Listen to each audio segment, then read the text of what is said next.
Foi. Então vamos lá começar pelas dúvidas da aula passada que tiveram em ondas. Deixa eu diminuir aqui. Não foi muita coisa, o que vai nos permitir dar bastante matéria nova à luz. Bom, então vamos lá, pessoal. A primeira dúvida que vocês me mandaram foi essa número 1. Uma corda elástica está inicialmente esticada em repouso, com uma de suas extremidades fixa na parede e a outra presa em um oscilador, capaz de gerar ondas transversais nessa corda. A figura representa o perfil de um trecho da corda em determinado instante posterior ao acionamento do oscilador e um ponto P, que descreve um movimento harmônico vertical, indo de um ponto mais baixo, vale da onda, até um ponto mais alto, crista da onda. Sabendo que as ondas se propagam nessa corda com velocidade de 10 metros por segundo e que a frequência do oscilador também é constante, a velocidade escalar média de um ponto P em metros por segundo, quando ele vai de um vale até uma crista da onda no menor intervalo de tempo possível, é igual a... Então vamos lá, pessoal. Essa questãozinha aqui, a gente tinha que analisar o seguinte, ó. Eu vou calcular quanto tempo a onda, tá, leva para percorrer esta distância aqui, ó. Vou calcular em quanto tempo, tá, o pulso demora, quanto tempo o pulso leva para percorrer essa distância entre uma crista e um vale, tá? A gente pode fazer isso usando o conceito de velocidade média, ΔS sobre ΔT. A velocidade de propagação da onda é 10, e esse ΔS aqui, pessoal, ele é 1 metro. Por quê? Porque se dessa distância A até essa distância B eu tenho 3 metros, vocês reparem que eu posso dividir ela em 3 pedaços iguais de 1 metro, né? Que na verdade corresponde a meio comprimento de onda. Eu nem preciso calcular o comprimento de onda aí. Então, ó, desse ponto mais, dessa crista até o próximo vale tem 1 metro. Do vale até a próxima crista, mais 1 metro. Da crista até o próximo vale, mais 1 metro, totalizando os 3 metros. Se você calcular este tempinho aqui, ele vai dar 0,1 segundos, tá? Ou seja, a onda leva 0,1 segundos para ir dessa posição A até essa posição inferior. E o ponto P, né, e na verdade o problema é que é saber a velocidade desse ponto P. Qual a velocidade que ele vai ter para percorrer, tá, da crista até o vale mais próximo. É só a gente usar V igual a ΔS sobre ΔT de novo.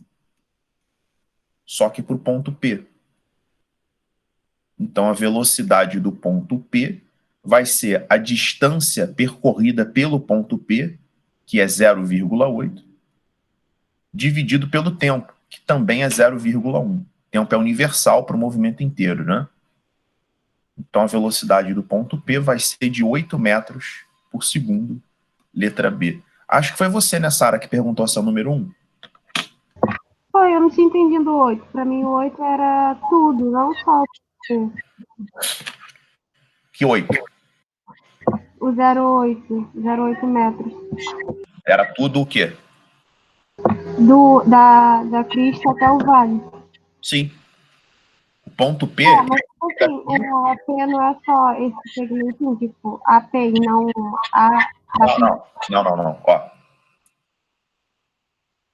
Ele pergunta, ó, do ponto P, quando ele vai de um vale até uma crista da onda no menor intervalo de tempo possível. Ele não quer só um pedaço AP. Ele está falando que o P vai se deslocar de um vale até a crista mais próxima. Tá? O que equivale a ele se deslocar de uma crista até um vale mais próximo, porque isso tudo é simétrico. Ah, tá. Para mim era só a distância de assim. Não. Senão ele teria que te dar essa distância vertical aqui. Ele teria que te dar essa alturinha, tá bom? Ele quer tudo. Ele quer nesse pedaço todo. Na verdade, ele quer do vale até a crista, mas equivale a fazer da crista até o vale. Ele quer saber o P em todo esse deslocamento vermelho, tá? Quando ele vai de um vale até uma crista da onda no menor intervalo de tempo possível. Ou seja, cristas e vales vizinhos. Ah, tá, entendi. Entendeu, Sara? Entendi, Alguém quer perguntar alguma coisa aí sobre essa número 1?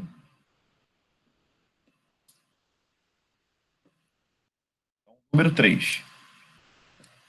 Durante seus estudos de preparação para o vestibular da FGV, um aluno pensa acerca da luz visível que se propaga no ar de seu ambiente a uma velocidade bem próxima de 3 vezes 10 à oitava metros por segundo. Consultando seus apontamentos, verifica que se trata de uma onda e que sua frequência média de vibração é da ordem de 10 a 14 Hz. E houve uma buzina que emite um som agudo vibrando a uma frequência estimada em 1 kHz, cuja velocidade de propagação no ar é de 320 metros por segundo. A relação comprimento de onda da luz versus comprimento de onda do som entre os comprimentos de onda da luz e do som é mais próxima de... Essa questão não tem muito mistério, né? É só você usar V igual a lambda F para a luz e para o som, né? Então vamos lá, pessoal. Se a gente usar para a luz, a velocidade da luz 3 vezes 10 à oitava, que é a velocidade das ondas eletromagnéticas, né? E a frequência é 10 a 14 Hz. Se você usar, ó, e você isolando aqui, né? Da luz vai ser 3 vezes 10 à oitava sobre 10 elevado a 14, dá 3 vezes 10 a menos 6 do metro. Se a gente fizer isso aqui para o som, a velocidade do som ele aproximou para 320, comprimento de onda do som, e a frequência do som é 1 kHz, que são 1000 Hz, né? Então, o lambda do som vai ser 320 sobre 10 ao cubo. Isso aqui dá 320 vezes 10 a menos 3. O que ele está querendo agora é que você simplesmente divida o comprimento de onda da luz pelo comprimento de onda do som, ou seja, 3 vezes 10 a menos 6 sobre 320 vezes 10 a menos 3. Como ele quer mais próxima de, como ele quer aproximada, eu vou aproximar esse 320 para 300, que é 3 vezes 10 ao quadrado, sem problema nenhum. Então vai ficar 3 vezes 10 a menos 6 sobre 3 vezes 10 a menos 1. Eu vou cancelar o 3, e aqui a gente repete a base e subtrai os expoentes, vai dar menos 5. Que é a letra S. Vai ficar menos 6 menos menos 1, né? Que é menos 6 mais 1, menos 5. Sara, acho que foi você que perguntou essa também, né? Foi, eu não sei o que aconteceu, eu não estava conseguindo fazer a conta.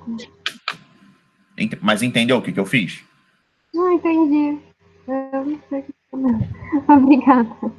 Possível erro, possivelmente foi algum erro de conta aí, tá?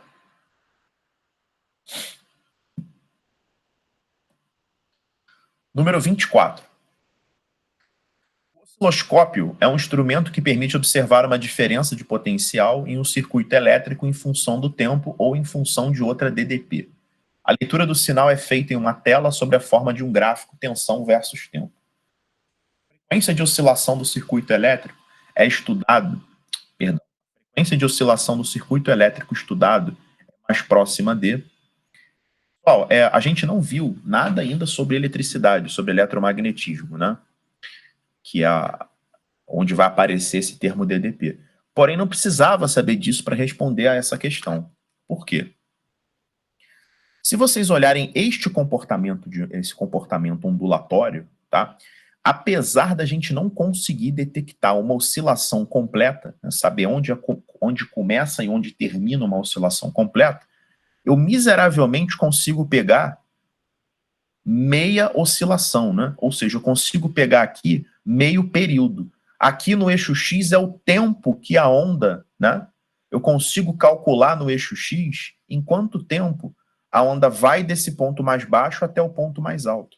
Ou seja, metade do período equivale, ó, aqui está o 3, né? Ó, 5, 6, aqui é o 7.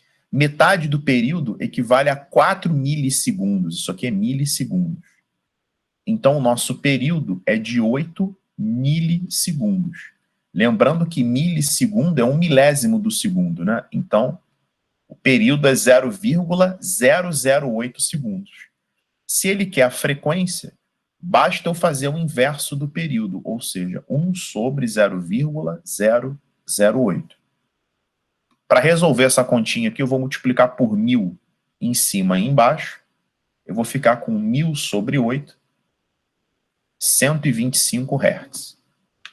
Alguém quer perguntar alguma coisa sobre essa questão? Não entendeu o que eu fiz?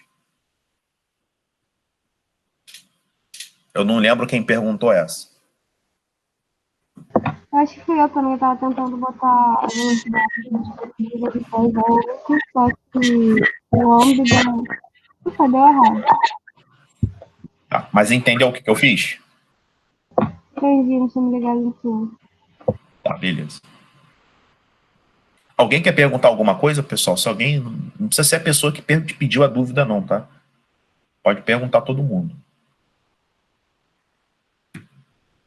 Essa questão 27, eu fiz para vocês na aula passada, né? Tinha marcado errado isso aí, me corrigi na aula de segunda-feira, tá? Porque eu consegui a versão original dessa fotografia que mostra claramente, tá? Que essa região do Garfield aqui ficou bronzeada, ficou com uma coloração diferente da pele dele, tá? E a radiação infravermelha, ela não consegue fazer isso. Então, como eu tinha dito para vocês na segunda-feira, a radiação que contribui fortemente para esse efeito é a ultravioleta. A radiação infravermelha, ela também está associada à agitação molecular, à agitação térmica. Também faz com que a temperatura corporal aumente, tá? Mas ela não carrega tanta energia quanto a radiação ultravioleta carrega, tá bom, pessoal? Existe uma fórmula, inclusive, que relaciona a quantidade de energia com a frequência da partícula, tá? Essa equação ela é assim, ó, energia igual a H vezes F, tá? Esse H aqui é uma constante e F é a frequência, ou seja, a energia é diretamente proporcional à frequência. Então, a radiação ultravioleta, ela, por ter um comprimento de onda menor, ela tem uma frequência muito maior do que a radiação infravermelha, tá? Se ele falasse o seguinte, a faixa espectral da radiação que contribui, eu poderia marcar infravermelha e ultravioleta, tá? Só que quando ele fala contribui fortemente, aí eu preciso marcar ultravioleta, sobretudo porque o Garfield saiu tostado dali, né?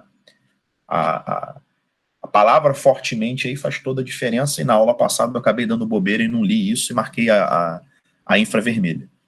Tá? Então estou aqui me corrigindo, a resposta correta dessa 27, para quem não assistiu a aula segunda-feira, é ultravioleta, tá bom? Porque a palavra fortemente, ela pede, seja, quem é que tem uma maior participação nisso, né? Lembrando, pessoal, que a radiação ultravioleta, ela se divide em ultravioleta A, ultravioleta B e ultravioleta C. E ultravioleta C, quanto maior a letra, mais energética, tá? É a radiação. Essa aqui é mais perigosa. Essa aqui, para nossa sorte, ela é bloqueada lá na camada de ozônio, quase a totalidade dela. Por isso que a destruição da camada de ozônio é muito perigosa. Porque se a gente não tivesse a camada de ozônio, a gente ia receber uma enxurrada dessa radiação ultravioleta C, que é altamente danosa para a pele, tá bom? Que esse ultravioleta A e B vocês já podem perceber em protetores solares, né? Eles protegem contra os raios UVA e UVB, sendo que esse UVB é bem perigoso. Tá? A radiação ultravioleta ela não é de toda nociva, não é de todo nociva, porque a gente precisa dela, né, para ativação da vitamina D, tá bom? Então, só que a exposição ali entre 10 da manhã e 3 da tarde, que é o pico de radiação ultravioleta, ela é bem perigosa, tá?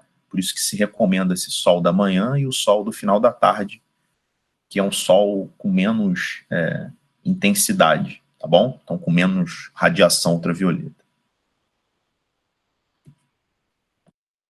Quem me pediu essa questão não, só coloquei aqui porque era aula de ondas. Vamos lá, pessoal, 29.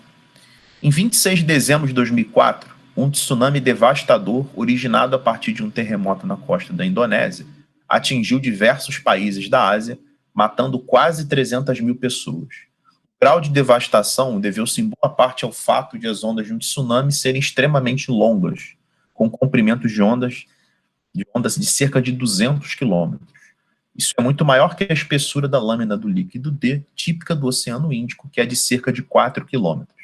Nessas condições, com boa aproximação, a sua velocidade de propagação toma-se dependente de D, obedecendo a relação V igual a GD. Nessa expressão, G é a aceleração da gravidade, que pode ser tomada como 10. Pessoal, eu vou falar sobre isso hoje, sobre ondas marítimas, e eu vou mostrar para vocês de onde vem essa fórmula aqui, tá? Então, essa fórmula aqui, na verdade, ele não está sendo muito específico, mas eu vou falar sobre isso daqui a pouquinho para vocês. Quando a gente tem uma profundidade suficientemente grande, a velocidade de propagação das ondas, tá, não depende do comprimento de onda. Ela depende da raiz quadrada da gravidade vezes a profundidade. Eu vou mostrar para vocês por quê daqui a pouco. Não precisava saber de tudo isso, porque ele está te explicando, tá? A informação central dessa questão é que a velocidade é a raiz quadrada da gravidade vezes a profundidade do oceano, que ele chama de D. Aí ele fala, ó, sabendo que o tsunami consiste em uma série de ondas sucessivas, qual o valor mais próximo do intervalo de tempo entre duas ondas consecutivas? Pessoal, intervalo de tempo entre duas ondas consecutivas é o famoso período, né? Ele quer saber aqui o período. Então, vamos embora. Se ele falou que a velocidade é raiz de GD e a gravidade é 10, essa distância, pessoal, que é a profundidade do Oceano Índico, são 4 quilômetros, são 4.000 metros. Então, a gente vai ficar com a raiz quadrada de 40.000, que dá 200 certinho. Agora eu vou aplicar a equação V igual a lambda F. A velocidade é 200.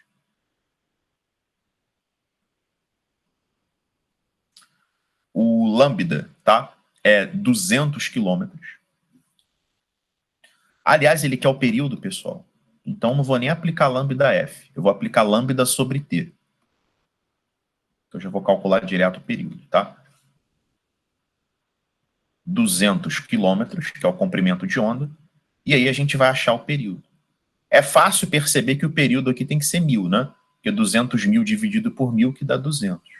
Então, eu tenho um período de 1.000 segundos. Reparem nas unidades, ó, pessoal. A aceleração da gravidade está em metro por segundo ao quadrado, tá? A distância tem que estar em metro também, porque isso aqui vai ficar metro ao quadrado por segundo ao quadrado e a raiz quadrada vai dar metro por segundo, que é a unidade da velocidade. Tá? E se a velocidade é em metro por segundo, o comprimento de onda tem que ser em metro e o período vai sair em segundos. Tá? Então, o valor mais próximo do intervalo de tempo entre duas ondas consecutivas é 1.000 segundos. Só que a resposta não está em segundos, está em minutos. Então, a gente vai pegar esse 1.000 e dividir por 60. Tá? Vai dar 1, resto 40. Baixo 0 vai dar 6, resto 40. São 16 minutos e 40 segundos. O valor mais próximo disso, 17 minutos. Tá bom?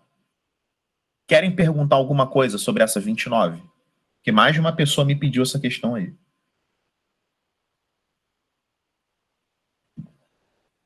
Tainá, entendeu? Sara, entendeu? Vocês que me pediram essa, por exemplo? Entendi. Entendi, também não tinha me ligado que era período. Tá? Era para usar aquela fórmula ali que ele deu. Então, uma questãozinha aí. Em uma região de mar aberto, a passagem de ondas provoca o deslocamento vertical de uma boia que se desloca ao longo de uma haste vertical fixada no fundo do mar.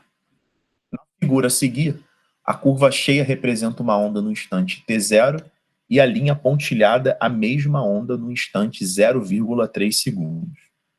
O período das oscilações verticais da boia é, no máximo,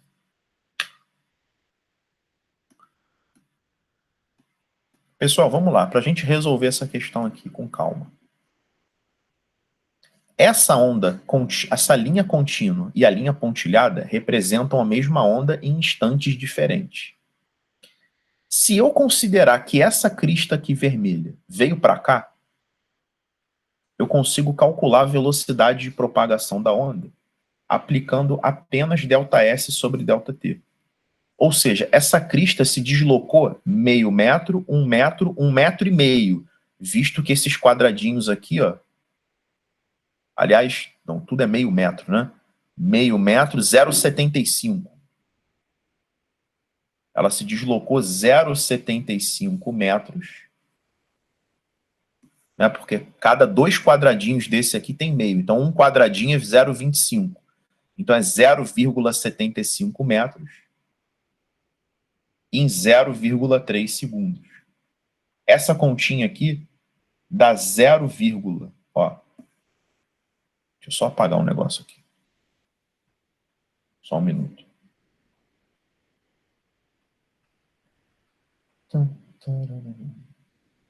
Cadê a borracha, gente? Ó, pessoal, para fazer essa conta, ó, multiplica por 10 em cima e embaixo, vai ficar 7,5 sobre 3, que dá 2,5 metros por segundo. Então, a velocidade de propagação dessa onda é de 2,5 metros por segundo. Agora, eu vou usar V igual a lambda sobre T, porque ele quer o período, né? Vamos embora. A velocidade é 2,5. Agora eu preciso descobrir o lambda. O lambda é a distância entre duas cristas consecutivas. Então tem que pegar o mesmo desenho. Vou pegar o desenho da linha contínua. Uma crista está aqui e a outra está aqui. Tá? Ó, aqui eu tenho meio. Aqui eu tenho mais meio, 1. Mais meio, 1,5. 2, 2,5. Então eu tenho 2,5 metros. Aí eu vou calcular o período, que é de 1 segundo. Tainá, que me mandou essa dúvida, entendeu o que eu fiz? Entendi. Eu não estava conseguindo entender de jeito nenhum o gráfico. Tá, na verdade ele me deu uma fotografia da onda no instante 0 e no instante 0,3, tá? Então, como eu consegui ver quanto ela se deslocou em 0,3 segundos, eu descobri que ela se deslocou 0,75 metros, eu consegui calcular a velocidade dela, que é 2,5. Entendi. Tá bom? Leandro. Oi, pode falar.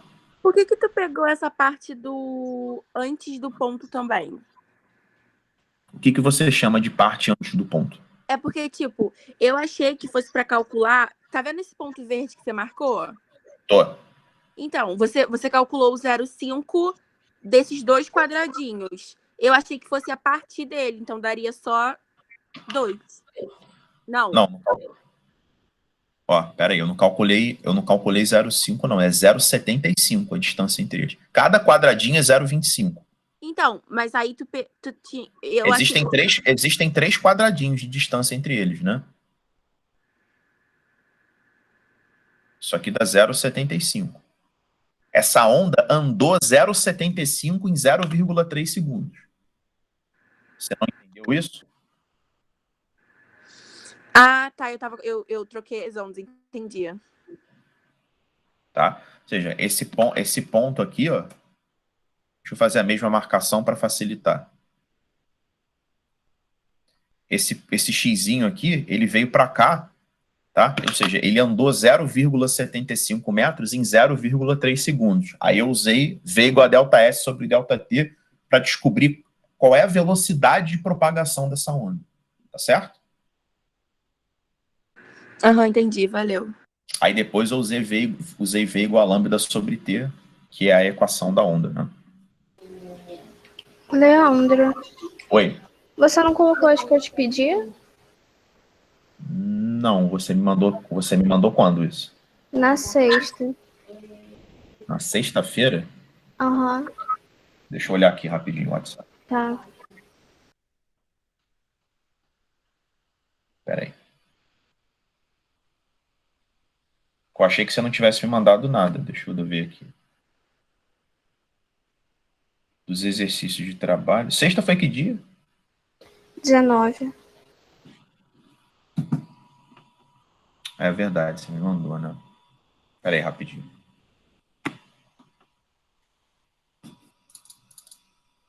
Deixa eu só pegar aqui.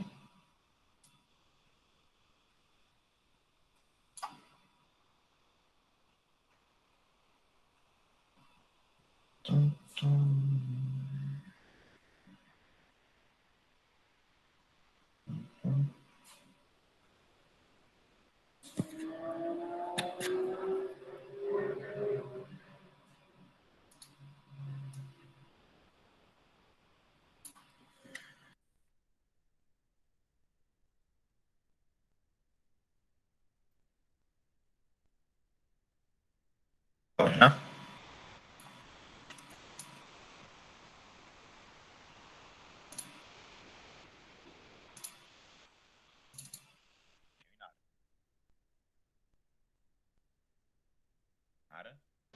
Oi, Era uma delas, né?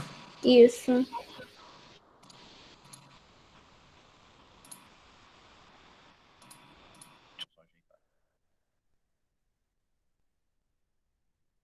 Vamos lá, pessoal. Uma garota bate com um bastão de madeira na superfície tranquila da água de um lago. As ondas concêntricas que se formam vão fazer oscilar um pequeno barco de brinquedo distante 6 metros da origem das ondas. Na figura acima, as linhas cheias são cristas da onda e as tracejadas vales. Sabendo-se que as ondas se propagam a uma velocidade de 3 metros por segundo, assinale a alternativa que indique em hertz a frequência de oscilação do barco. O lance é o seguinte, ó. Ele fala que as linhas cheias são as cristas da onda. Então tá aqui uma crista da onda, aqui tá outra crista da onda. Vou marcar de vermelho, tá? Crista da onda e crista da onda. A gente sabe que a distância entre duas cristas consecutivas é um comprimento de onda, é um lambda, né?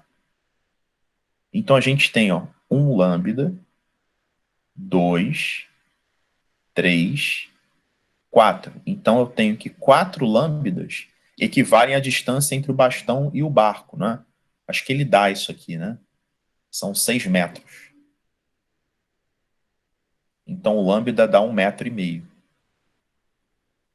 E aí é só usar V igual a lambda F. Velocidade é 3, o lambda é 1,5. A gente vai achar a frequência 2 Hz.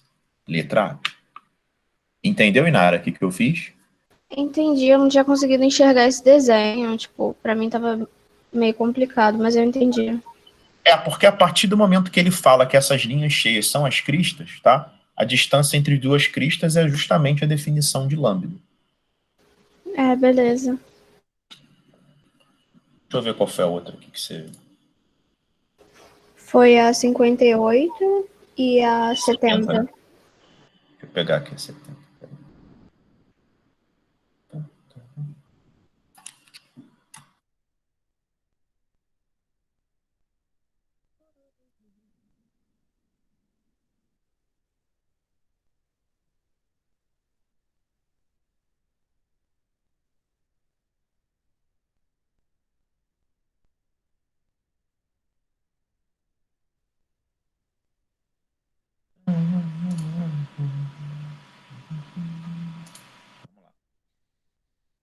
A figura a seguir mostra a fotografia em um dado instante de uma corda na qual está se propagando uma onda transversal.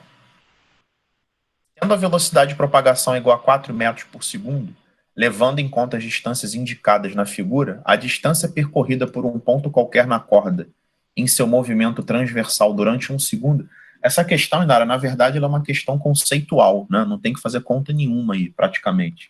Por quê? A velocidade de todos os pontos dessa onda valem 4 metros por segundo, por isso que a velocidade da onda é 4 metros por segundo, né? Quando ele pergunta quanto um ponto andou em 1 segundo, basta você usar V igual a ΔS sobre ΔT. A velocidade é 4, e se você quiser saber num tempo de 1 segundo, qualquer ponto vai andar 4 metros, letra E. Entendeu o que eu fiz aí? Entendi, eu fiquei meio presa à lambda, tudo isso. Mas tudo bem. Porque o que acontece? Quando a gente começa a ver uma pancada de informação, né? A gente acaba achando que tem que usar todas elas, né? Isso não necessariamente é verdade, tá bom? Beleza.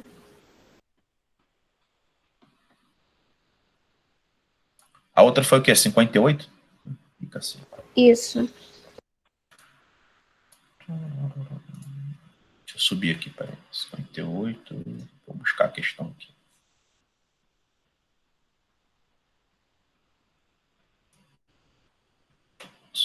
Oito.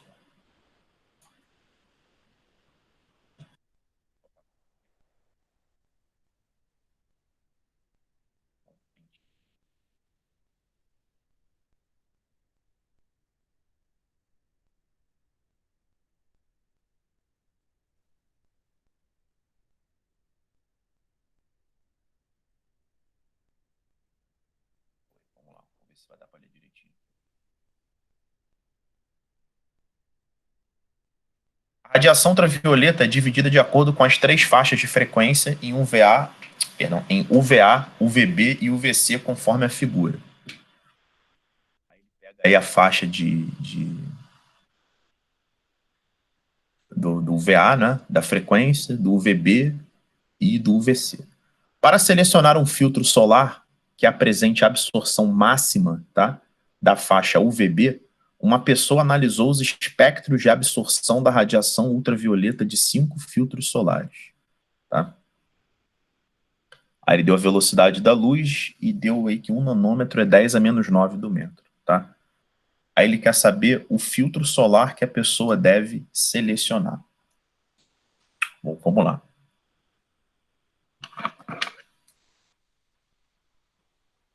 Comprimento de onda, tá?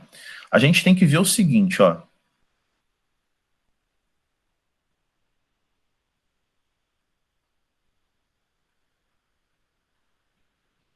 A faixa de frequência da radiação UVB, e o problema está falando sobre isso, dessa faixa de frequência da radiação UVB. Eu vou descobrir quais são os comprimentos de onda, tá, associados a essa faixa de frequência. Eu vou usar V igual a lambda F, tá, para esses 2 extremos aqui da faixa de radiação UVB, porque ele quer, ó, um filtro que apresente absorção máxima na faixa UVB. Como o gráfico não está exibindo a frequência, ele está exibindo o comprimento de onda em nanômetros, tá? Eu vou procurar aqui, não é? Onde é que estão os comprimentos de onda associados a essas frequências. Então, a velocidade é 3 vezes 10 à oitava. O comprimento de onda número 1, eu vou usar a menor frequência, que é 9,34 vezes 10 a 14. E para o comprimento de onda número 2, eu vou usar a maior frequência, que é 1,03 vezes 10 a 15, tá? Eu vou colocar essas continhas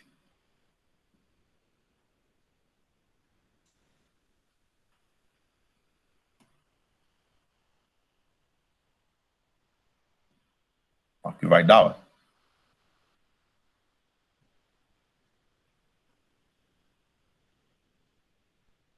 Essa continha X que dá 321 nanômetros. Eu estou pegando a conta direto, só para a gente não perder tempo com isso, que eu tenho algumas coisas para dar ainda.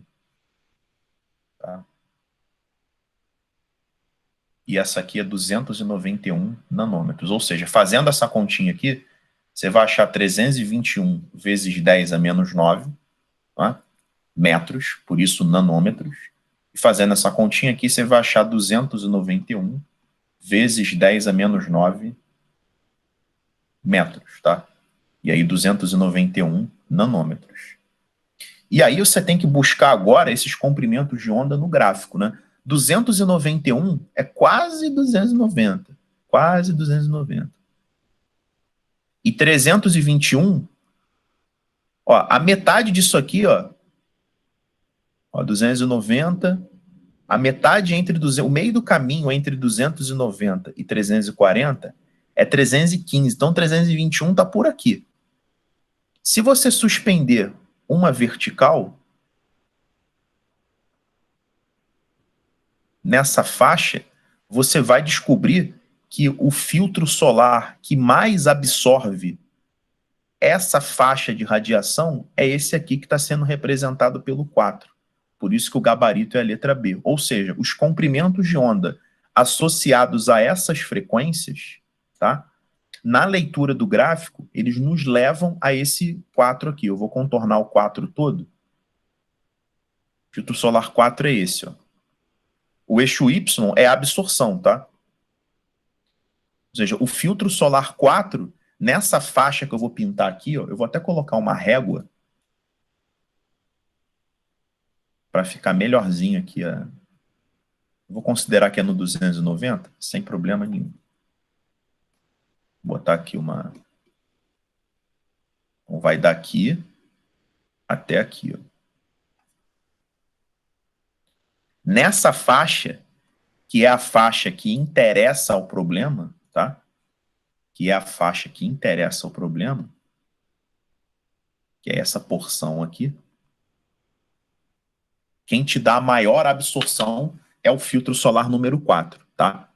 Então, todos os outros filtros solares, eles têm uma absorção menor do que o filtro solar número 4 nessa faixa de comprimento de onda. Entendeu, Inara, o que era para fazer nessa questão? Entendi. Eu não tinha pensado nisso. As questões do Enem, cara, sempre tem que queimar um pouco a cabeça, porque ele nunca pede uma coisa simples. Tem sempre muito gráfico envolvido, muita análise gráfica. Alguém quer perguntar alguma coisa sobre essa questão 58? Alguém não entendeu o que eu fiz? Eu só comi tempo aqui fazendo essa conta para não roubar muito tempo aqui da aula. Pessoal, vou encerrar aqui então, vou colocar isso na plataforma depois. E vou abrir a aula de hoje. Só um minuto.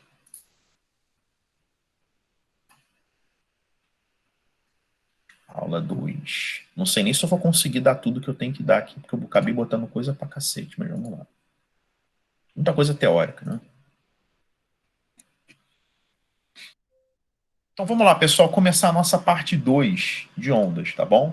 Se eu não conseguir terminar hoje, eu continuo na próxima aula sem problema nenhum. A gente tem pelo menos umas 4 aulas de ondas, né? A gente vai ver ondas até as férias. Pêndulo simples.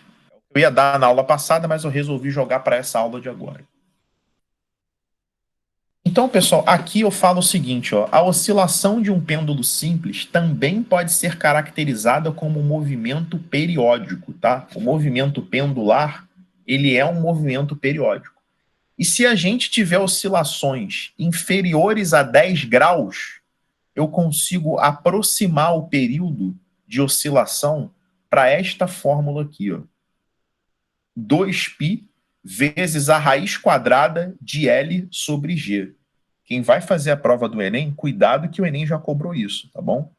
Então, o período é 2π vezes a raiz quadrada de L sobre G. A demonstração dessas fórmulas é extremamente complexa, é por movimento harmônico simples, então está completamente fora de cogitação. Então, o período de oscilação, ele depende do campo gravitacional e depende do comprimento do fio, tá bom? Quanto maior o comprimento do fio, maior o período de oscilação. Né? Como todos os problemas, a maioria dos problemas se passam na superfície terrestre, o G praticamente não vai se alterar e o 2π também praticamente não vai se alterar.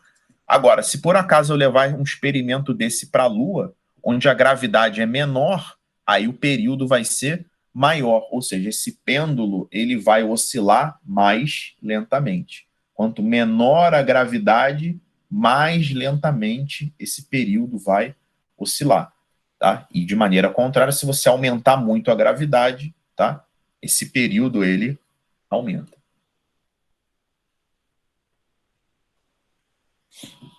No caso, eu estou falando do período, mas é a frequência de oscilação, né? Se você pegar uma gravidade muito baixa, né, você tem um tempo de oscilação maior, né? Ou seja, ele demora mais para percorrer uma oscilação completa.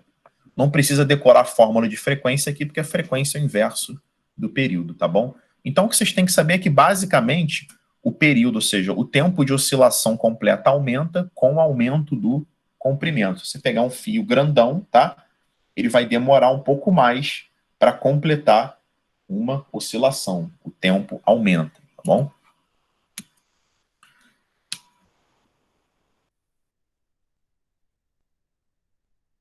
Outro tópico que eu criei foi o seguinte: propagação de um pulso transversal em meios unidimensionais.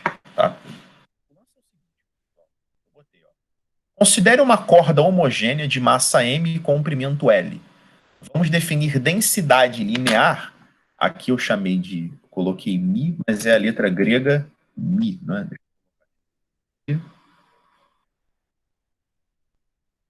Vamos definir densidade linear, que a gente vai representar pela letra grega mi, como a razão, ou seja, a divisão entre a massa de um corpo e seu comprimento. Pessoal, vocês estão acostumados com densidade, que é massa sobre volume, né? Em física também existe densidade linear e densidade superficial. A densidade linear, em vez de ser massa por volume, é massa por comprimento. Aí existe uma maneira de deduzir a fórmula da velocidade de propagação, tá? Dependendo dessa densidade linear e da força que você traciona a corda, tá? Então, a velocidade de propagação de um pulso é diretamente proporcional à tração e inversamente proporcional à densidade linear, tá? Ou seja, se você aumenta a força de tração, a velocidade também aumenta.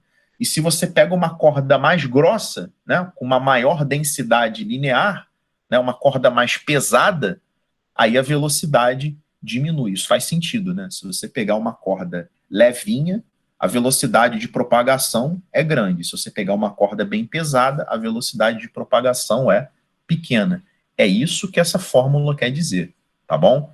E a gente vai precisar desse conceito, que a velocidade é a raiz quadrada da tração sobre a densidade linear, para definir ou para usar em alguns slides aqui na frente. E aí, pessoal, eu coloquei o seguinte, ó. Parte da energia que se propaga com o pulso é cinética e parte potencial elástica, ou seja, a energia que eu transfiro para a corda, ela é parte convertida em energia cinética para a corda oscilar para cima e para baixo, e em parte em energia potencial elástica que causa deformação na mola, tá bom? É assim que a energia que eu forneço se converte na propagação do pulso. Só uma observação, tá bom? Mas aqui, o que eu preciso que vocês saibam é que existe o conceito de densidade linear e que a velocidade de propagação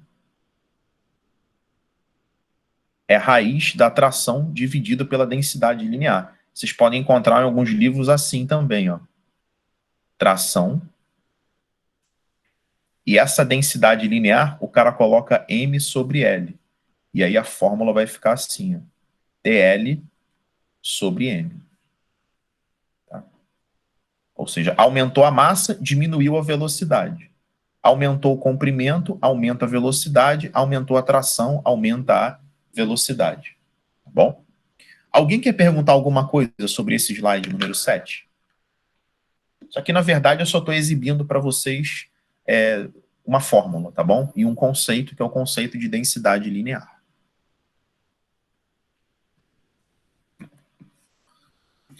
Agora vamos lá, pessoal, onde já tem algumas questões, né? Reflexão e refração de pulsos, tá? Vamos estudar primeiro o que é a reflexão de pulso. O lance é o seguinte, vamos olhar para esse primeiro desenho aqui, pessoal. Olhem para cá. Quando eu provoco um pulso numa corda, tá? Quando eu vibro essa corda e ocasiono um pulso, esse pulso, quando ele atinge uma extremidade fixa, ele bate e volta num modo que a gente chama de inversão de fase, tá bom? Aqui ele tem uma determinada fase, que é a orientação do pulso, e aqui ele inverte a fase dele, tá? Isso que é inversão de fase, ou seja, a barriguinha está para cima, quando voltou a barriguinha estava para baixo.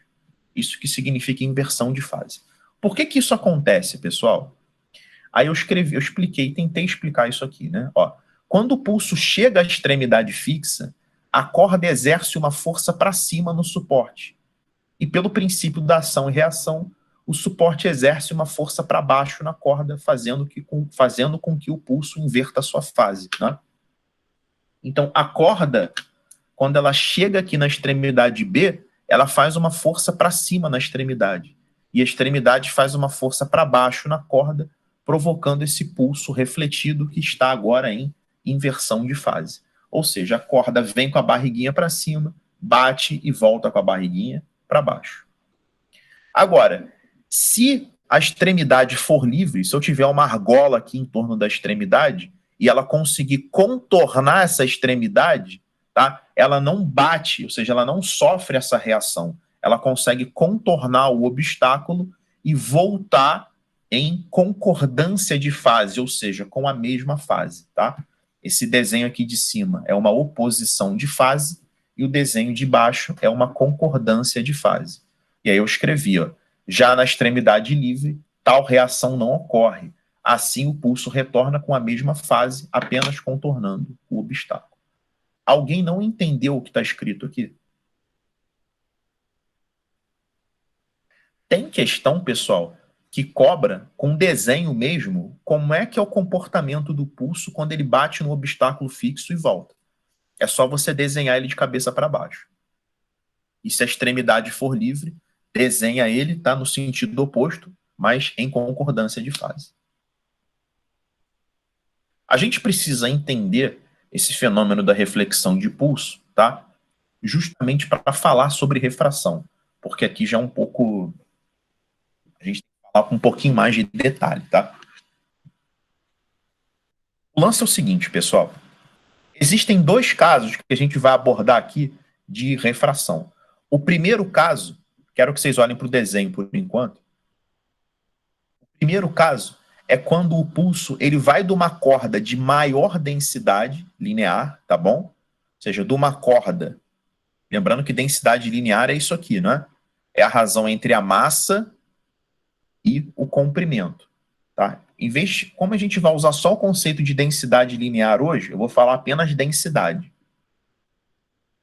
Então, quando o pulso vai de uma corda mais densa, tá, por uma corda menos densa, acontece o seguinte: esse pulso ele vem, ele atinge essa superfície, esse ponto de separação, superfície não, esse ponto de separação entre a corda mais densa e a corda menos densa, tá bom?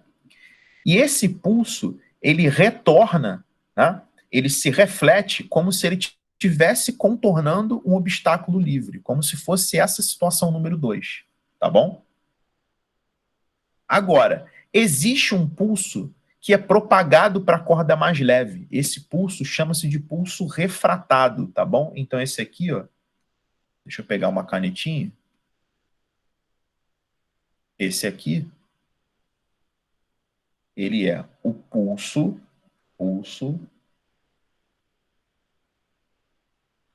refratado. Esse aqui é o pulso refletido. Tá? E esse pulso refratado, ele sempre, tá? Ele continua com a fase, né? Ou seja, ele concorda com a fase que tinha originalmente, né? Se é um pulso aqui com uma barriguinha para cima, ele vai ser refratado também com a barriguinha para cima, tá bom? Mas a reflexão desse pulso, e aqui quando a corda muda de densidade acontecem as duas coisas, tá? Ele vem também em concordância de fase. Aí vamos ver o que está escrito, ó. Quando o pulso chega a um ponto de junção das cordas, ocorre ao mesmo tempo refração e reflexão. Foi o que eu falei para vocês. Esse ponto, que é a junção, funciona como uma extremidade livre, e o pulso refletido retorna sem inversão de fase. Por isso que ele retorna dessa forma, tá bom? Como se ele estivesse contornando uma extremidade livre. O pulso refratado tem sempre a mesma fase do incidente. Isso aqui é importante. Ó. O pulso refratado, ele tem sempre a mesma fase. Ele está sempre em concordância de fase com o incidente. Ou seja, se aqui viesse um de cabeça para baixo, o refratado também seria de cabeça para baixo. Tá? Agora, pessoal, se perguntarem uma coisa mais técnica, vai ser em cima dessa frase aqui. Ó. Parte da energia do pulso incidente é transmitida ao pulso refratado e parte ao pulso refletido, tá? Diminuindo assim a amplitude desses pulsos. Ou seja, a amplitude original ela é sempre maior do que a amplitude do pulso refletido e do pulso refratado, tá bom? A energia de uma onda ela está associada à amplitude que essa onda tem, tá bom? A gente não vai ver essa fórmula, mas existe amplitude na equação. Aqui, ó. A força de tração nas duas cordas é a mesma e a velocidade em cada corda é fornecida por raiz quadrada da tração dividido pela densidade linear, que foi a fórmula que a gente viu no slide anterior. Ó, observe na expressão acima que a velocidade é inversamente proporcional à densidade linear. Assim, a velocidade da onda na corda mais densa, mais pesada, não é? É menor do que a velocidade da onda na corda menos densa, que é a mais leve, tá bom? Então, pessoal, quanto maior a densidade linear, menor a velocidade, tá certo? Por isso que essa velocidade 2, ela é maior do que essa velocidade número 1. Se isso for perguntado, a explicação está na fórmula da velocidade, ou seja, está na relação da velocidade com a densidade linear. Tá? Se perguntarem isso, e tem muita questão teórica de ondas, a maioria das questões é teórica, tá? Essa velocidade 2, ela é maior simplesmente porque como é uma corda, tá? Menos densa, ou seja, como é uma corda com menor densidade linear, a velocidade vai ser maior porque existe uma relação inversa entre essas grandezas. Querem perguntar alguma coisa sobre esse fenômeno de refração?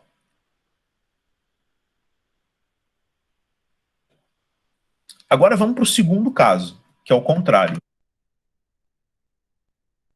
Quando você tem uma corda leve e ela atinge uma corda pesada, ou seja, uma corda de menor densidade linear e encontra uma região de maior densidade linear, acontece o seguinte: a corda vem, tá, com um pulso, exibindo essa fase aqui, e quando ela bate na corda mais pesada, é como se ela tivesse encontrado um obstáculo, né, fixo, é como se ela tivesse batido numa extremidade fixa.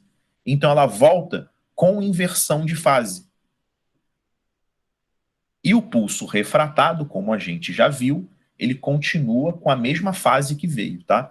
Então esse pulso ele vem, atinge a corda mais pesada, continua em concordância de fase, porém o pulso refletido se comporta como se ele tivesse batido numa extremidade fixa e ele volta em oposição de fase, tá bom? E as relações entre as velocidades e entre as amplitudes e a amplitude original são as mesmas do slide anterior, tá bom? Corda mais pesada, velocidade menor.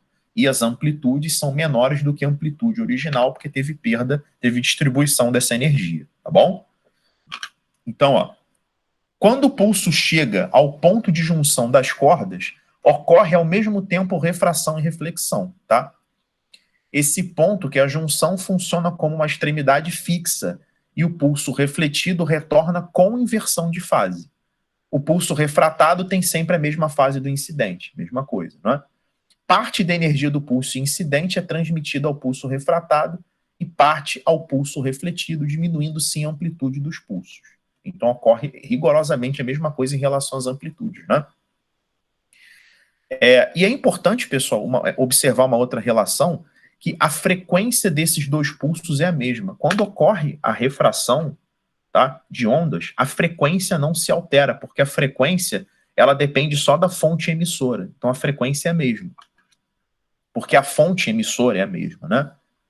Então, se a velocidade 1 é maior do que a velocidade 2, porque a velocidade 1 está associada à corda mais leve, é razoável supor que o comprimento de onda, tá, dessa cordinha azul é maior do que o comprimento de onda dessa parte marrom. Porque como V igual a lambda F, com a frequência constante, quanto maior a velocidade, maior o comprimento de onda, tá bom? Então, essa ondinha aqui, que tem velocidade maior, ela também tem um comprimento de onda maior. A onda que tem velocidade menor tem um comprimento de onda menor. Tudo isso que está contido nesses dois slides, que tem bastante informação teórica, pode ser perguntado, tá bom?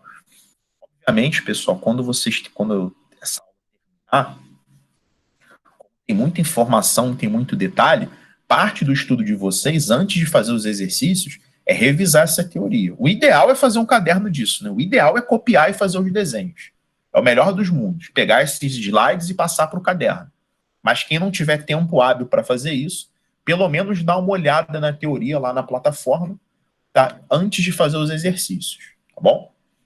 Alguém quer perguntar alguma coisa sobre refração?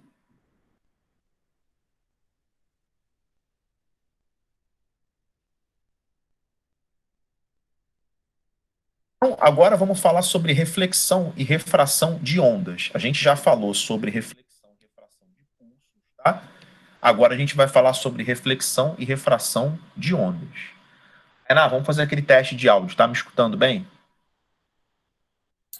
Sim, tudo certo.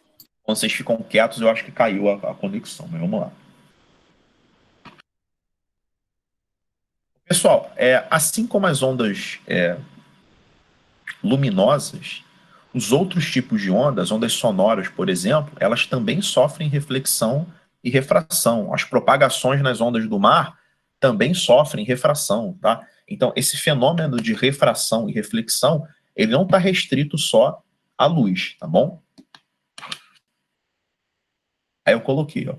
Assim como estudado em ótica geométrica, as ondas também sofrem reflexão e refração, satisfazendo as mesmas condições matemáticas, ou seja, para a reflexão, o ângulo de incidência é o mesmo de reflexão, e para a refração, vale a lei de Snell. Lembrando, pessoal, que a lei de Snell era o quê? N1 seno de incidência igual a N2 seno de refração. A gente sabe que o índice de refração era a velocidade da luz dividido pela velocidade de propagação no meio. Então, a gente pode, em vez de usar a velocidade da luz no meio, usar a velocidade da onda no meio, não é?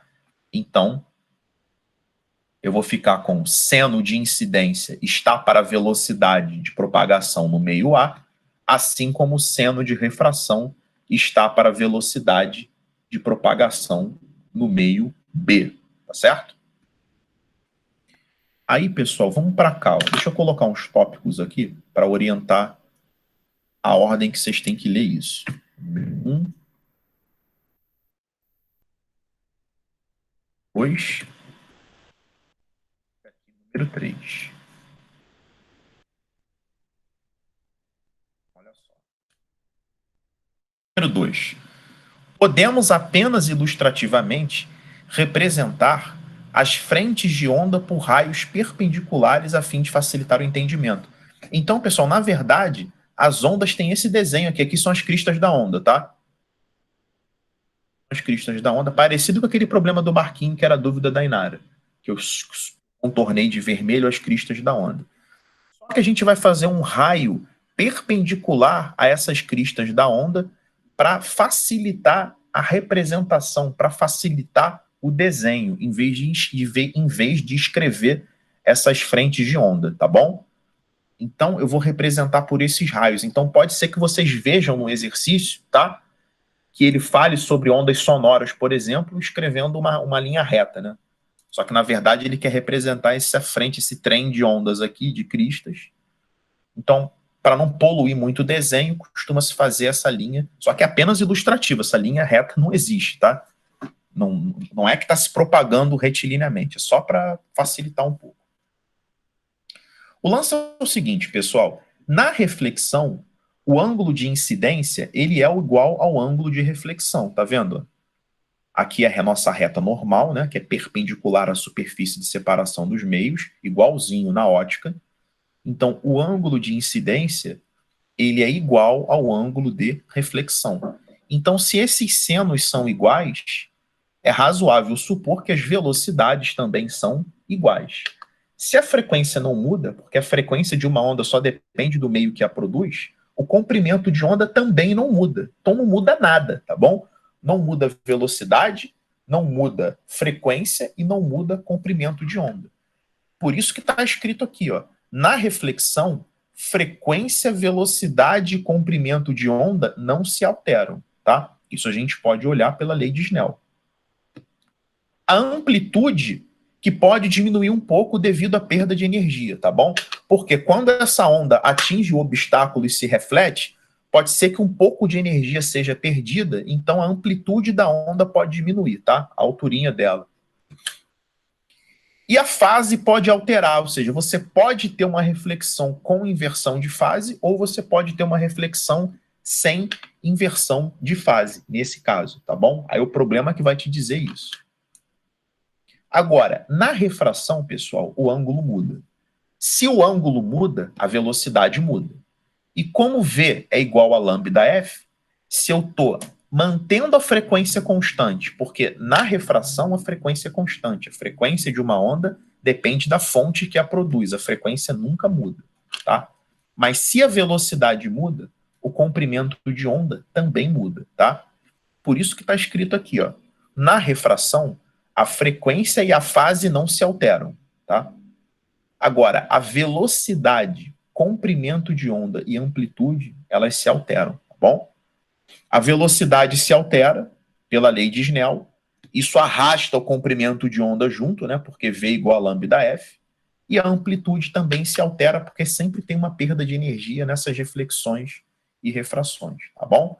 Então, moral da história que eu quero que vocês saibam sobre reflexão e refração de ondas. Obedecem à lei de Snell. Na reflexão, pelo fato do ângulo ser o mesmo, você não tem alteração de velocidade, não tem alteração de frequência nunca se altera, então não tem alteração de comprimento de onda.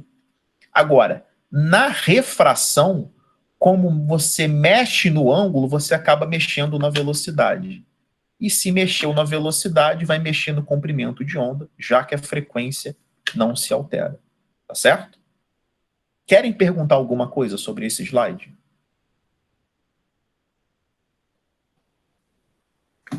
Alguma coisa que eu falei aqui não ficou clara? Porque eu vou dar para vocês uma aplicação de refração de ondas, são as ondas marítimas, tá bom? Preparei 3 slides aqui sobre ondas marítimas. Vamos ver o que está escrito aqui. Quando uma onda sofre variações no valor de sua velocidade de propagação, também pode variar a sua direção de propagação. A lei de Snell diz isso, né? Se a velocidade muda, a direção muda. Esse conhecido fenômeno, a refração, também ocorre com as ondas marítimas. Até aquela questão do Enem, do V igual a raiz de GD, falava sobre isso um pouco. A figura representa um trem de ondas marítimas que se aproxima da costa em uma direção inclinada em relação à linha do litoral. Ao passar de uma região para outra, a espessura da lâmina d'água, que é a profundidade do oceano, tá? Ela diminui, diminuindo em consequência a velocidade de propagação, alterando a sua direção de propagação, a qual se aproxima da normal à linha do litoral. Vamos ver isso aqui com um pouco de calma, pessoal. Vou voltar para a fórmula anterior. Essa fórmula está dizendo para vocês uma coisa. Ela fala o seguinte: seno e velocidade são diretamente proporcionais. No primeiro quadrante, que são os ângulos que a gente considera, o ângulo varia proporcionalmente ao seno. Quanto maior o ângulo, maior o seno. Então, para grandes ângulos em relação à normal, grandes velocidades. Para ângulos pequenos, pequenas velocidades. Então, olha o que acontece aqui, por exemplo, ó. Esse azul escurão é uma água bem profunda e tem um ângulo grande. Ângulo grande, velocidade grande. Quando a profundidade diminuiu, a velocidade diminuiu, então o ângulo também diminui. Então, à medida que a velocidade diminui, o ângulo de refração fica cada vez menor. Então, esse ângulo ele vai diminuindo cada vez mais, ó, até ele ficar bem pequenininho. Então, as ondas que se formam numa direção qualquer no fundo do mar, após sofrerem sucessivas refrações, elas chegam praticamente na vertical quando elas quebram ali no mar, tá bom? Tem uma foto aérea disso aqui, ó. Se reparar, ó, olha o que acontece com a direção das ondas, ó. Ela vai se aproximando cada vez mais da vertical, ó. Ela vai sofrendo, isso aqui é uma foto do Google, tá? Do Google Earth. Ela vai sofrendo sucessivas refrações, tá bom? Ou seja, esse ângulo vai se aproximando cada vez mais da normal. À medida que a velocidade vai diminuindo, o ângulo vai diminuindo também, tá bom? Então, é isso que acontece, é esse fenômeno aqui. E é uma foto real, tá? Aqui é um esquema físico do que acontece. Ângulos grandes, velocidades grandes. Velocidade vai diminuindo, o ângulo vai diminuindo, tá? Por isso que a gente vê as ondas quebrando ali praticamente...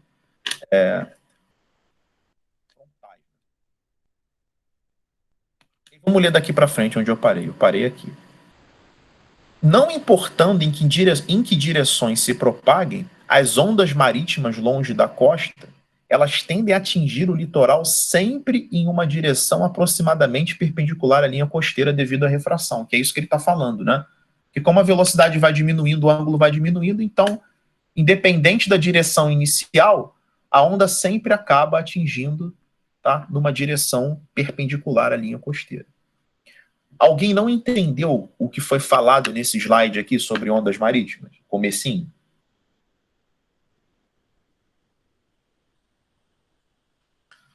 Eu vou dar uma informação um pouco mais técnica para vocês agora, até porque o Enem abordou a fórmula da velocidade, né? O lance é o seguinte, pessoal. A equação original, lembra que eu falei para vocês que eu ia mostrar da onde saiu o V igual a raiz quadrada de GD? Ele saiu daqui, ó. Essa é a equação original. Velocidade de propagação da onda, ela é a raiz quadrada da gravidade, comprimento de onda, dividido por 2π, vezes a tangente hiperbólica, tá? Vocês não vão estudar o que é isso, de 2π vezes a profundidade dividido pelo comprimento de onda. Tá? Física de faculdade é essa brincadeira aí, tá? As fórmulas são assim.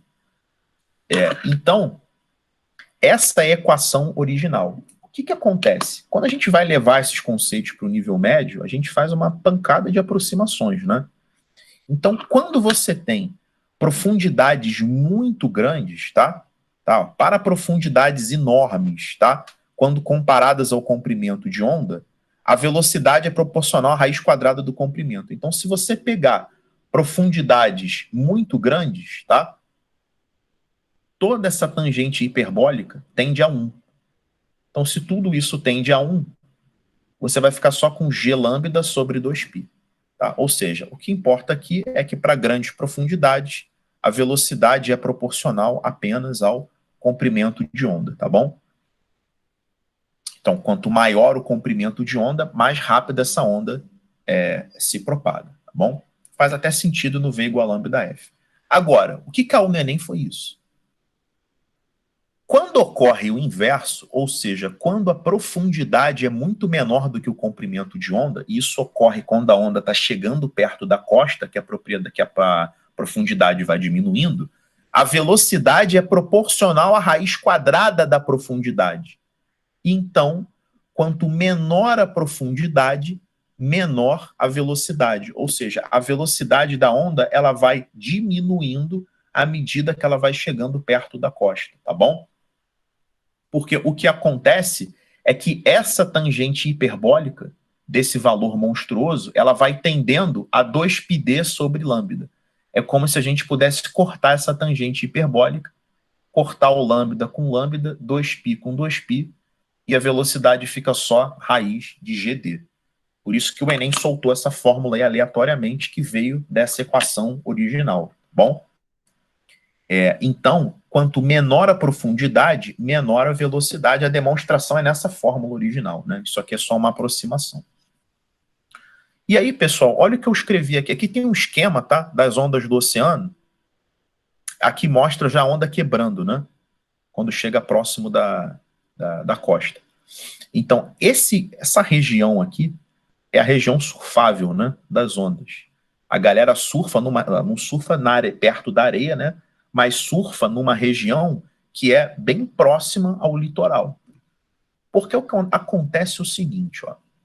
Como a velocidade diminui, e a gente já viu que a velocidade diminui com a profundidade, quanto menor a profundidade, menor a velocidade, e a energia transportada se conserva, a amplitude das ondas aumenta. Então, pessoal, uma maneira da onda conservar a energia dela é aumentando a amplitude, por isso que a onda fica maior, né? E a partir do momento que a onda quebra, tá? Ou seja, quando a altura tem 1/8 praticamente do seu comprimento de onda, isso é só um dado aleatório, ela já passa a transportar matéria, já não é mais onda, ela já perdeu a característica dela de onda, ou seja, ela quebrou, ela morreu, tá? Ela já começa a transportar matéria, por isso que ela carrega lixo para a praia, né? Porque é a onda que já quebrou. E a partir do momento que ela começa a quebrar, que o cara vai surfar, entendeu? Porque a onda vai carregar, a onda que já não é mais onda, que já quebrou, que está começando a quebrar, ela já vai começar a transportar matéria, e a matéria, no caso, é o surfista, tá? Então só dá para surfar uma onda que está quebrando. Então não adianta o cara tentar surfar uma onda aqui. Se ele colocar a prancha dele aqui, ó, ele só vai subir para frente, descer e para trás. Ele faz um movimento elíptico, né? Ele sobe, desce, vai para frente e para trás. Ele só consegue surfar a onda quando ela começa a quebrar, tá bom? E o que acontece, então, esquematicamente nesse recorte do oceano que eu coloquei para vocês? Quando a profundidade diminui, a velocidade diminui. Para a onda conservar a energia que ela está transportando, porque a onda não transporta matéria, transporta energia, né? Para ela conservar a energia, a amplitude aumenta. E esse aumento da amplitude, tá, faz com que a onda, em determinado momento, quebre. Na hora que ela quebra, ela deixa de ser onda e aí o cara vai surfar. E ela quebra perpendicular ao litoral, né, por causa da refração. Ela vem mudando a direção dela, né, por causa de sucessivas refrações, que também tem a ver com a profundidade. E aí, a onda, quando chega perto de ser surfada, ela já está numa altura boa e ela já está quebrando, né, ela já está deixando de ser onda, ela está começando a transportar matéria. Então, o cara que vai surfar, o surfista, ele precisa que todos esses fenômenos aconteçam, né? Ele precisa que a amplitude seja boa, né? Uma amplitude suficientemente boa. Ele precisa que a onda ali quebre, né? É interessante que a onda quebre indo para o litoral, né? Porque ele vai em direção ao litoral. Para pegar jacaré também é a mesma coisa, né? Imagina se a onda estivesse indo para o fundo. Tu pega um jacaré jogado para o fundo. Não, isso é jogado para o raso, né? Porque ela vai quebrar em direção ao litoral.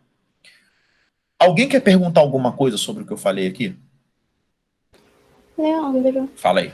eu posso relacionar que quanto maior a... Não, pera. Quando aumenta a amplitude, ou aumenta também a profundidade? Bom, vamos lá, vamos fazer o raciocínio completo. A amplitude fica maior, não é perto do litoral? Uhum. Aqui a profundidade é maior ou menor? É menor. Menor. Então, à medida que a onda vai se aproximando do litoral, a amplitude vai aumentando, porque a velocidade diminui. E para conservar a energia, a maneira que a onda encontra é aumentando a amplitude dela. Mas quando ela fica mais alta, o tamanho dela, tipo... Ai, sei lá, porque pra mim parece que a profundidade aumenta. Não, mas olha só, vamos lá, vamos pegar a sequência de raciocínio completa. Você entendeu que para profundidades menores, a velocidade é raiz quadrada de GD? Aham. Você entendeu que quanto menor a profundidade, menor a velocidade? Sim. Porque é diretamente proporcional, né? Então, essas ondas aqui, elas estão com uma velocidade V1, que são menores que essa velocidade V2, beleza? Tá. Uhum. O lance é o seguinte. A energia que a onda carrega nessa região tem que ser igual à energia que a onda carrega nessa região. porque a onda ela transporta energia, beleza? Uhum. Se a energia ela também está associada à velocidade. A energia ela está associada. Oi? Eu não entendi que a energia é igual. Porque tu não falou que ela sofre um monte de refração? Tá, mas eu não falei em nenhum momento que a energia muda. O que muda é a direção de propagação. A energia não se altera. Certo? Ah, não tinha entendido isso não. Oi? Não tinha entendido isso não, quando falou. Não, eu não mencionei sobre, eu só falei sobre energia agora. Esse é o primeiro slide que eu estou falando sobre energia. Tá? A energia que a onda transporta, ela não se altera, tá bom? Ela praticamente não se altera. E a energia que uma onda transporta, ela depende da velocidade de propagação e depende da amplitude, entre outras coisas, tá? Então, se a velocidade diminui, para compensar, a amplitude aumenta. Por isso que perto do litoral, as ondas aumentam o tamanho dela, a amplitude fica maior. Isso é muito... isso aconteceu, por exemplo, com o tsunami, tá? No tsunami, a velocidade de propagação das ondas, tá? No leito do oceano, numa parte distante, profunda do oceano, era enorme. O tsunami veio se aproximando da costa, a velocidade foi diminuindo. Então, para compensar a energia transportada, a amplitude fica gigante. Por isso que no tsunami as ondas são gigantescas, onda de 20, 30, 40 metros. Tá bom? Entendeu, Inara, que a amplitude aumenta? Entendi. A amplitude aumenta para conservar a energia, visto que a velocidade diminui. Ela compensa a diminuição da velocidade, aumentando a amplitude. Tá certo? Entendi. Tá? Entendeu, Sara? Não sei, porque tá meio confuso, mas depois tu fala de novo, então. Não, mas o que você não entendeu exatamente? Pode falar. A parte de energia, porque, tipo assim, esse negócio de surf, tipo, é pra pessoa não ficar tão no raso, mas também não tão no fundo. E como Isso. a energia se conserva se toda hora tem uma sequência de refração que vai diminuindo a velocidade? O que acontece é o seguinte, Sara, essa diminuição de velocidade da onda, tá? Ela acontece à medida que você vai se aproximando da costa. Quando o surfista pega a onda, teoricamente ela está na velocidade máxima. Essa velocidade da onda ela vai diminuindo até que ela quebra, tá bom?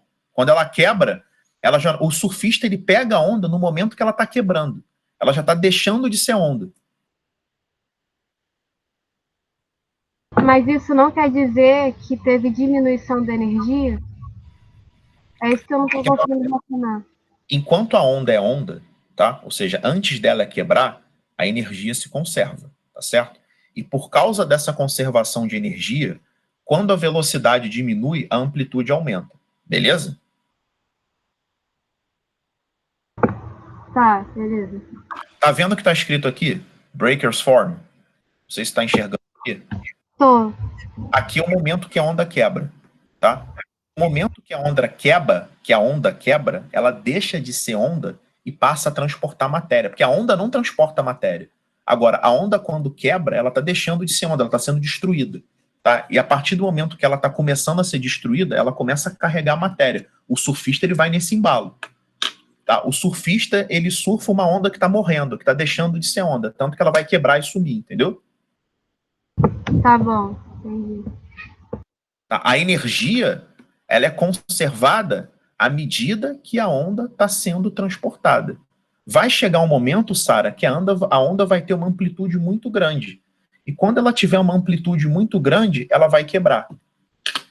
Tá certo? Na hora que ela começou a quebrar, o cara vai surfar. Então ele tem que saber o momento certo. O surfista, não sei... Alguém surfa aí, pessoal? Algum de vocês surfa ou já surfou? Os surfistas, eles ficam concentrados, tá? No ponto onde a onda começa a quebrar. Tá bom? Não adianta ele botar a pranchinha dele aqui, entendeu? Ele tem que colocar a prancha dele na hora que a onda que começa a quebrar, ou seja, que ele vai pegar esse movimento de quebra da onda que está começando a transportar matéria. Ele vai nesse embalo. Você continua com dúvida, sabe? Não precisa ficar com vergonha de ter dúvida, não. Pode falar, cara. Que a aula é para debater mesmo. Não, foi essa relação mesmo de energia com velocidade e amplitude. Tipo, então cada vez mais que ela vai Perdendo velocidade, ela vai ganhando amplitude. isso, quando ela vai perdendo velocidade, ganha amplitude, e aí também está no ponto máximo de energia, porque é onde ela tem a maior amplitude, é isso? Não existe ponto máximo de energia. A energia se conserva, tá? Tá bom. Imagina, Sara, para simplificar, que a energia é velocidade vezes amplitude, tá? A fórmula não é essa, mas suponha que a energia é velocidade vezes amplitude. Se você diminui a velocidade, para conservar a energia, tem que aumentar a amplitude, beleza? Entendi, fica constante. Isso, entendeu? Porque a energia tem que ser constante, tá bom? Tá, mas é isso então, né? Menor velocidade, maior amplitude, e aí a onda vai quebrar e vai transportar a matéria. Isso aí. Isso aí. Porque quando ela fica com uma amplitude muito grande, né, ela quebra. Ela atingiu uma amplitude, né? Até o momento de quebra é até esse, tá? Quando ela atinge mais ou menos aí, é 1/8 do comprimento de onda, mais ou menos, ela vai quebrar. Pessoal, eu ia falar na aula de hoje, eu não sei se vai dar tempo, tá? Acho que dá rapidinho, só para falar sobre difração e polarização rapidinho, tá? Ó, o fenômeno denominado difração nada mais é do que o desvio ou espalhamento sofrido pela onda quando essa contorna ou transpõe obstáculos colocados em seu caminho. Podemos dizer que tal fenômeno acontece a todos os tipos de onda e é facilmente perceptível em se tratando de ondas sonoras. Um exemplo da difração sonora é quando estamos ouvindo uma música sendo tocada por outro lado, sendo tocada do outro lado de um muro, tá? Então, a difração, pessoal, é a capacidade que uma onda tem de contornar obstáculos. Isso que é difração, tá? A própria luz, que tem uma propagação retilínea, tá? Se você tiver orifícios extremamente pequenos, ela também se espalha um pouquinho, ela também sofre difração, tá? É claro que se você tiver aqui uma parede e você pegar uma lanterna, tá? Um feixe de luz monocromático, por exemplo, a propagação vai ser retilínea. Agora, se você diminuir bastante o espaço, da ordem do comprimento de onda da luz, uma coisa assim, extremamente pequena mesmo, essa luz ela já pode sofrer espalhamento, tá bom? Ou seja, ela tem a capacidade de contornar esse obstáculo sofrendo difração, tá? Então, a luz ela sofre difração, ou seja, ela consegue se espalhar através dos obstáculos para comprimentos de onda muito pequenos. O som não, tá bom? Então, por exemplo, vocês podem falar daí e a mãe de vocês ou o pai de vocês escutar vocês da sala, né? Porque o som ele é capaz de contornar obstáculos e ele também vai se refletindo, né? Ele vai sofrendo reflexão, vai batendo na parede, vai refletindo, enfim. Tá? Mas ele pode contornar obstáculos sim, tá bom? Se você estiver atrás de uma parede, quem está do outro lado consegue te escutar, porque o som ele consegue contornar esses obstáculos. Isso que é difração. O último fenômeno que a gente vai ver hoje chama-se polarização, tá? E, pessoal, polarização de ondas é o fenômeno pelo qual, ou no qual, uma onda transversal vibrando em várias direções tem uma de suas direções de vibração selecionada, enquanto as vibrações nas demais direções são impedidas de passar por um dispositivo, por um dispositivo denominado polarizador, tá? As demais vibrações são impedidas de passar por um dispositivo chamado polarizador. O lance é o seguinte, ó, você tem uma luz vibrando, tá, em várias direções transversais. Você coloca um aparelho, tá, chamado de polarizador, e esse polarizador ele só permite que a luz, tá, assuma uma direção. Então, isso que é polarizar a luz, tá? É você pegar a luz que está se propagando em várias direções e fazer com que ela se propague numa direção só. A aplicação disso, pessoal, A luz natural, ao ser refletida em poças d'água e em placas de vidro, se polariza. Os óculos polaroides, atuando como analisadores, não permitem a passagem da luz refletida polarizada. Vamos parar aqui. O que é um analisador? Você tem a luz se propagando em várias direções, aí passa por um polarizador. Aí, passando pelo polarizador, a luz só se propaga nessa direção.